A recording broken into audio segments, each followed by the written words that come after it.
Bonjour et bienvenue sur la chaîne de Redstone Consulting. Aujourd'hui, vidéo un petit peu spéciale pour les 1 an du RGPD. Je vais revenir un petit peu sur les chiffres, les faits de cette année qui s'est écoulée.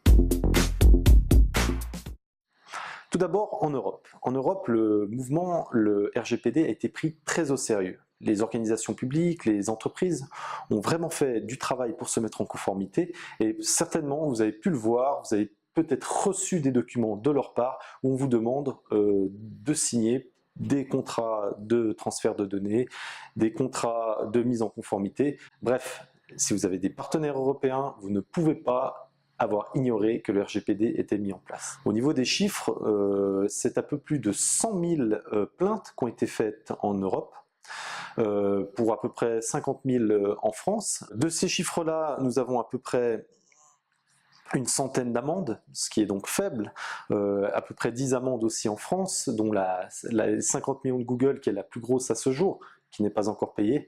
Cependant, le nombre d'amendes et le nombre de sanctions peut paraître faible pour le nombre incroyable de plaintes qu'il y a eu. Ceci étant, les autorités, même si elles se sont staffées, même si elles ont recruté, on parle de 200 personnes à la CNIL en France, contre par exemple 27 personnes au niveau du préposé fédéral suisse.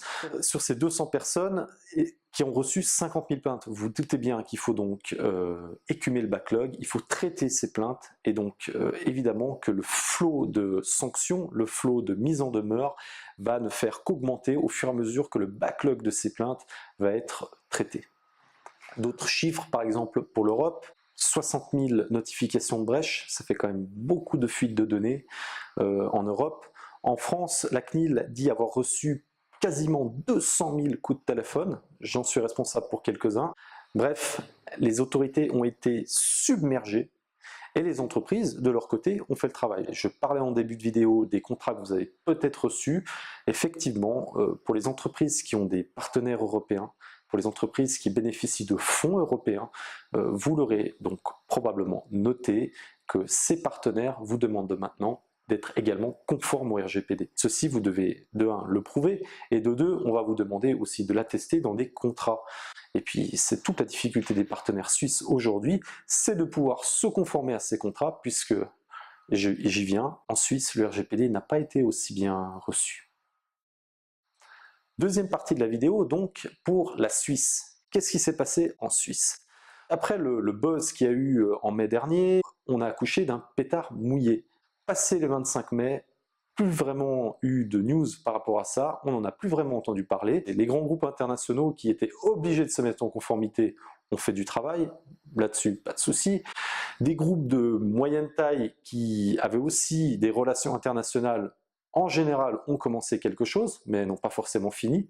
Et pour toutes les plus petites entreprises et moyennes entreprises qui ont peut-être moins de liens à l'international, là se sont dit qu'il ne fallait rien faire, ou en tout cas sont restés attentistes. On a un gros problème de conformité au niveau des PME sur le tissu suisse romand. Au niveau des autorités publiques, c'est à peu près le même constat. L'application de la LPD, on le sait par diverses statistiques, diverses recherches qui sont sorties, la LPD n'est pas appliquée ou est mal appliquée. Donc on part d'un cadre où on avait déjà une loi sur la protection des données suisse qui était très mal appliquée, et maintenant donc le gap, le travail à fournir pour être conforme au RGPD est immense. Parce que le RGPD a engendré une révision de la loi au Japon, une nouvelle California Data Protection Act en Californie. Plein d'États, plein de pays sont aujourd'hui en train de s'armer pour avoir un équivalent RGPD en protection des données. Pourquoi? Parce qu'on veut protéger les données des utilisateurs, on veut protéger les données des individus, on veut leur donner de nouveau le contrôle de leurs données. Et donc la Suisse aujourd'hui est clairement à un train de retard et va devoir, disons, vraiment pédaler pour réussir à rattraper son retard. Et quand je dis la Suisse, je parle bien sûr des organisations privées, des entreprises, mais également des organismes publics. Voilà, c'est un peu ça le bilan de cette année, un bilan contrasté puisque, comme je le disais, on a une Europe qui a fait de gros efforts, là où la Suisse, je pense, est restée très attentiste.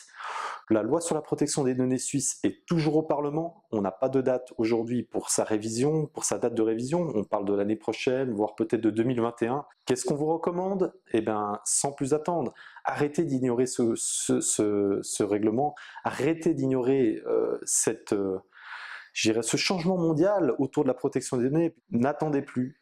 Appelez des spécialistes, appelez-nous, et c'est avec plaisir qu'on vous aidera à vous mettre en conformité. À tout bientôt pour de prochaines vidéos et joyeux anniversaire du RGPD.